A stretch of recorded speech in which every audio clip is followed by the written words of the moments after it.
Good evening and welcome to Pelham and Torwood. It's lovely to have you kids, and I hope you are enjoying this. As you can see, we've gone from one spotted cat to another.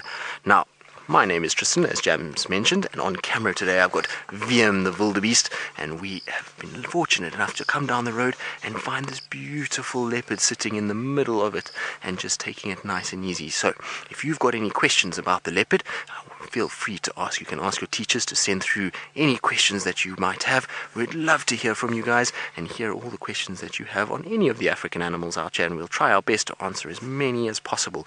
But enough of me. Let's have a look at this beautiful male that is sitting ever so nicely in the road.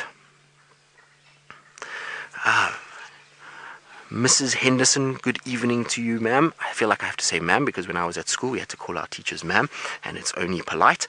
You want to know what time it is? Mrs. Henderson, it is 6:20 in the evening. It's just, the sun has just set about 5 minutes ago, and this male leopard, we were looking for him all afternoon, and he was hiding from us and taking it nice and easy in the shade. But now, as it gets a little bit cooler, so he's going to start waking up and begin his territorial patrol as he moves around. And also he's going to be looking for food.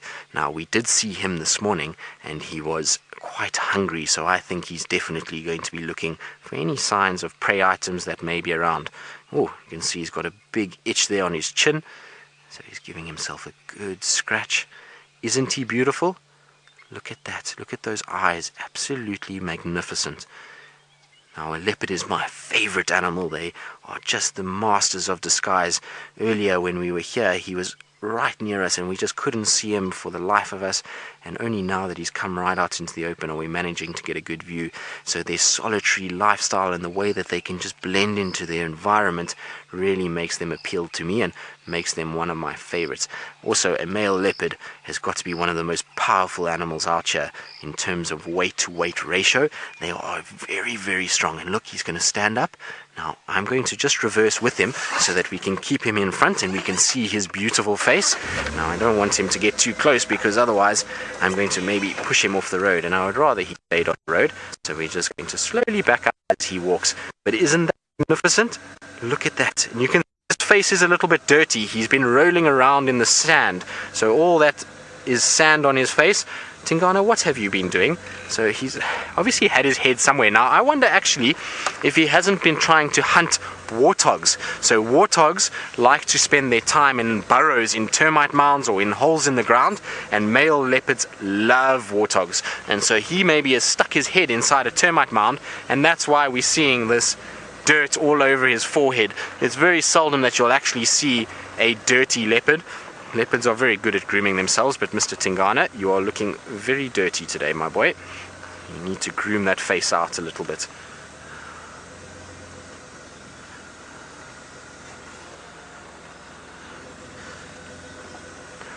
Naomi and Imani, you wondering what is a leopard's favorite food and what is he looking for?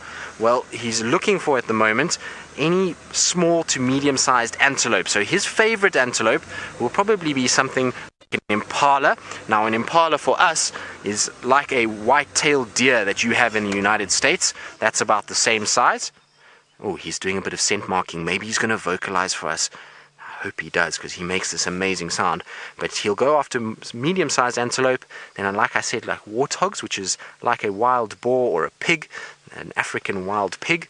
And then he will also go after varying other prey items because he's quite a large male. I've seen this particular male take baby giraffe, and I've also seen him hunt baby elephants, not to any success, but I have seen him bring down a baby giraffe and also young wildebeest. In fact, one of the sightings I had of him, he managed to kill 2 young wildebeest that were about a year old, which is a very, very, very big animal for a leopard to bring down. So it's amazing the amount of he had to be able to bring that down, and to kill 2 of them was incredible. And what he did was he put these 2 wildebeest into a tree on either side of the road. So if you parked on the road, all you saw was a wildebeest and then another wildebeest on the other side and this big male leopard.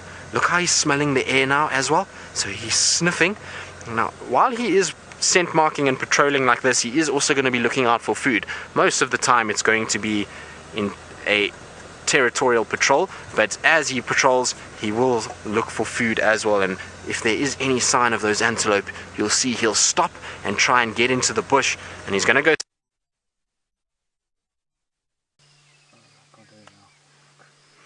Well, you can see we've managed to find him walking up the road, and you might wonder, why is this leopard and this picture all green?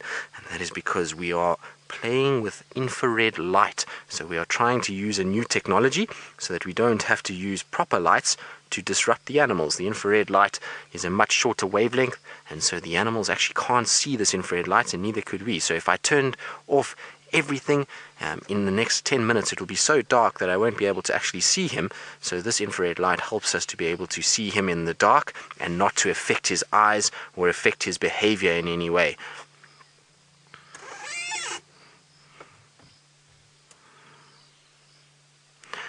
Davian, that's a very good question. You're wondering how the leopards camouflage themselves. Well, they do it by utilizing the spots. So you saw when he was walking, he has lots of little spots that look like they're all broken up. And so when he goes into a bush and it's dappled light, so there's a bit of sun shining and there's shadow and a bit of light, then that coat really breaks up his outline, and that's how he's able to blend into his environment and really match the conditions that he's in. Now I'm going to start the car and try go forward. We are in a bit of a bad signal area because we're in to cut out that. If I don't carry on, we're going to lose sight of him, so let's rather go up. So he's been able to go along and he's scent marking as he goes. Now we're going to go across to James while I just get through this ditch so that I don't lose signal and we don't crash away. So enjoy what James has to offer. I hope so too, James. I'm really hoping that he is going to make his rasping, vocalizing call, because it is absolutely amazing. It's this deep sawing sound, and it really is quite something to hear. It's one of my favorite sounds out here in the African bush, so I do hope that he does make that sound. Now you can see he is just strolling down the road like he does not care, and that is because he is the territorial male in this area. Anthony, you're asking if leopards lay eggs. Well, no, Anthony, a leopard is a mammal, and what classifies a mammal is something that gives birth to live young and then suckles it by using milk. Whereas things like birds will lay an egg and then they do not provide any milk for their young. So that is the difference between mammals and birds and reptiles. Reptiles will also lay eggs, some of them do give birth to live young as well, but they do not provide milk for their young. So a mammal, like a leopard, gives birth to an animal that is alive already, and then it suckles from its mom and gets milk from its mom, and that is how it survives and grows up to be a big adult, like this male that we see here.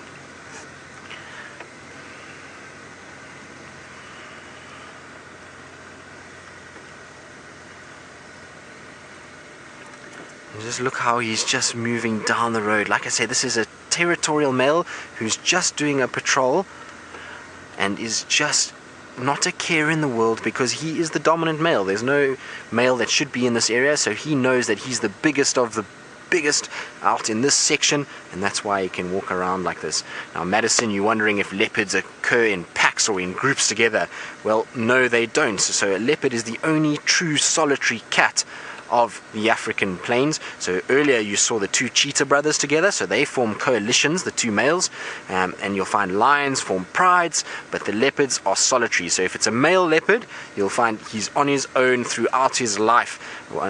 Well, I suppose the first little bit when he's a cub, he might have a sibling, but once he is been kicked out by his mom or the territorial male, he becomes a loner and he's on his own all his life. The females is a little bit different. They are on their own except when they have cubs. So when they have their cubs, then they will have other leopards with them, but it's not essentially a pack or a pride together. It's called a leap of leopards, but it is essentially just a mom and her little cubs, and she looks after them until they're strong enough to go off on their own. And that's normally about 1.5 to 2 years that the little cubs stay with their mom, and then once they reach that age, they're able to hunt for themselves, and they can then find their own food, and she then lets them go and start mating to produce the next litter of cubs that she's going to have. But isn't this incredible? Isn't it amazing to be following a male leopard in the dark? It's really quite something. Jessica, this is an interesting question. You're wondering what color a leopard's eyes are? Well, it depends on the leopard, Jessica. You can see how well they camouflage. So that goes back to our question earlier of how do they camouflage. See how the spots break him up and he can't see him where he's in the bush, and then when he comes out again we can see him. So those spots work really well to hide him. But the eye color is very, very, very different depending on the leopard. So like us as people, we have different eye colors, so do the leopards. So some leopards will have green, some leopards will have blue, some leopards will have yellow, some will have even an amber colored eyes. And generally as they get older, their eye color becomes more and more dull and is not as bright as it is when they're a cub. When they're cubs, they're normally born with either bright blue eyes or very, very deep brown amber colored eyes, and sometimes even bright green eyes. But as they get older, it fades a little bit and it becomes a bit more muted, the color, and so it's not as noticeable. But yes, they have different color eyes just like us as people. Amazing.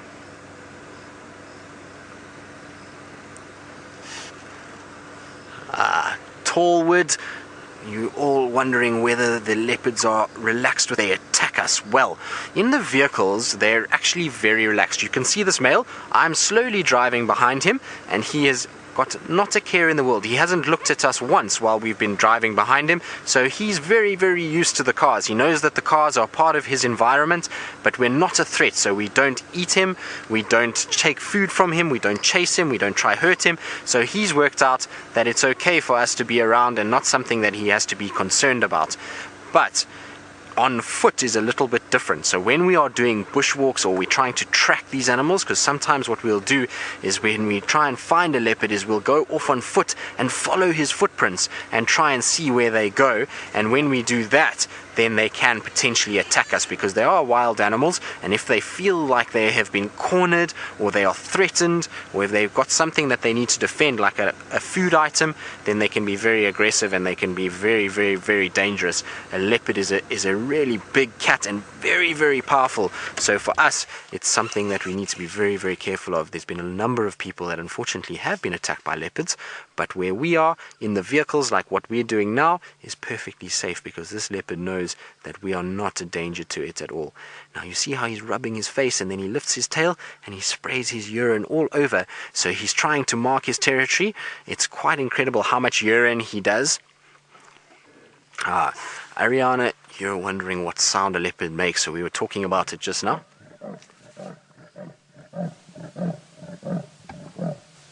So there you go, Ariana. I think Tingana heard you and he made the sound for you. Isn't that amazing?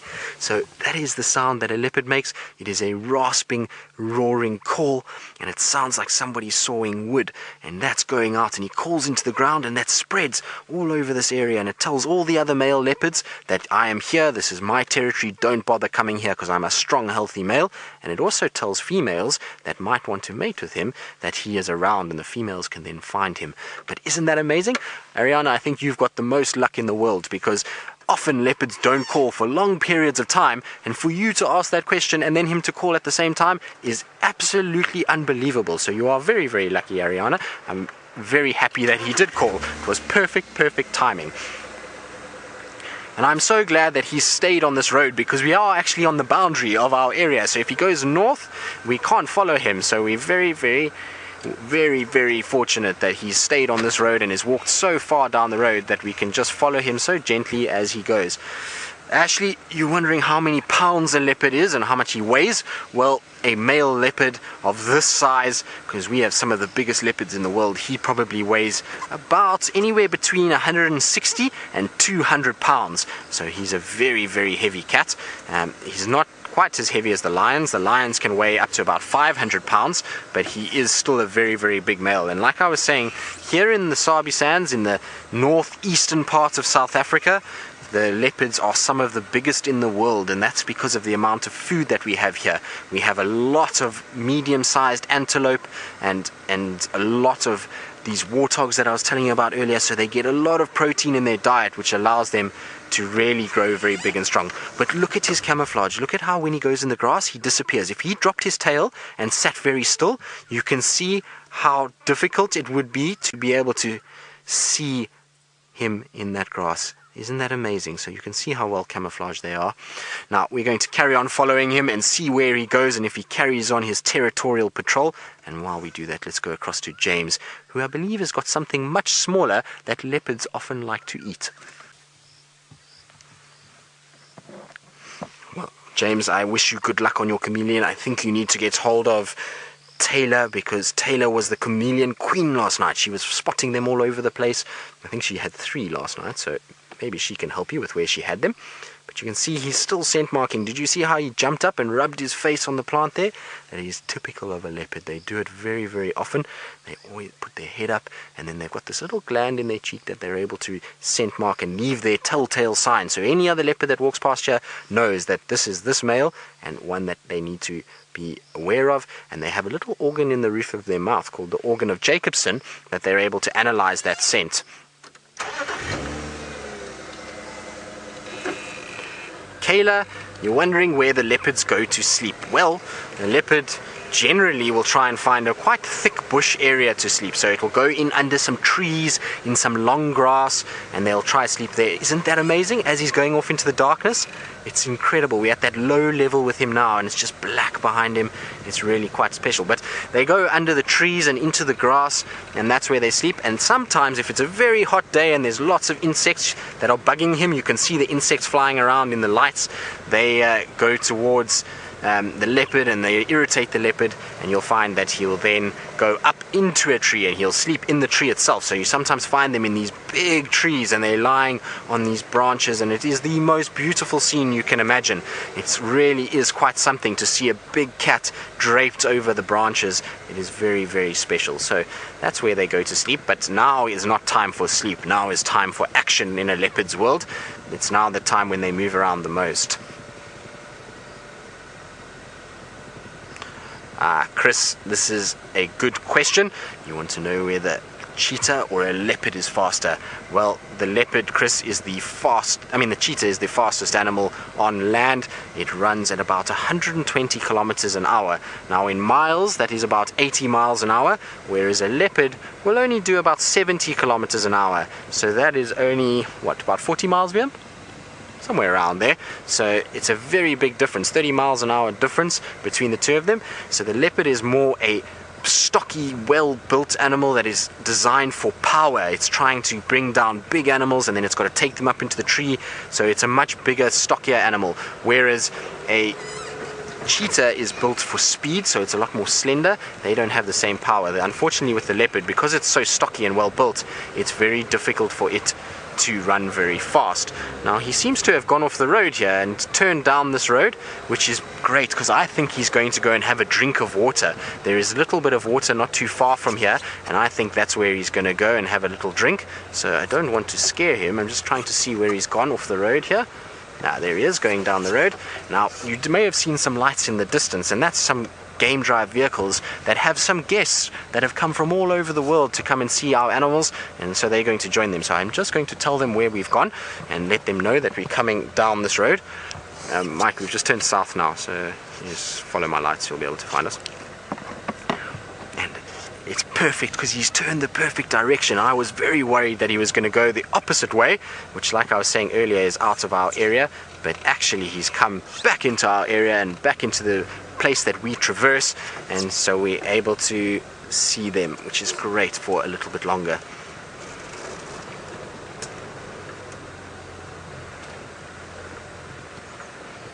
Well, Lily, you're wondering about how many cubs a leopard can have. Now, a leopard can have quite a few cubs. The most she can have is 4 at once. So you'll find that generally, though, in this area we see the average is 2. So the female leopard that we see the most here, her name is Karula. She has 2 cubs at the moment. 2 quite big cubs now. They're about a year old. So she's a little bit older. But they can have up to 4. It's very, very uncommon for 4. The most I've ever seen a female have is 3. But look at him. Isn't that amazing?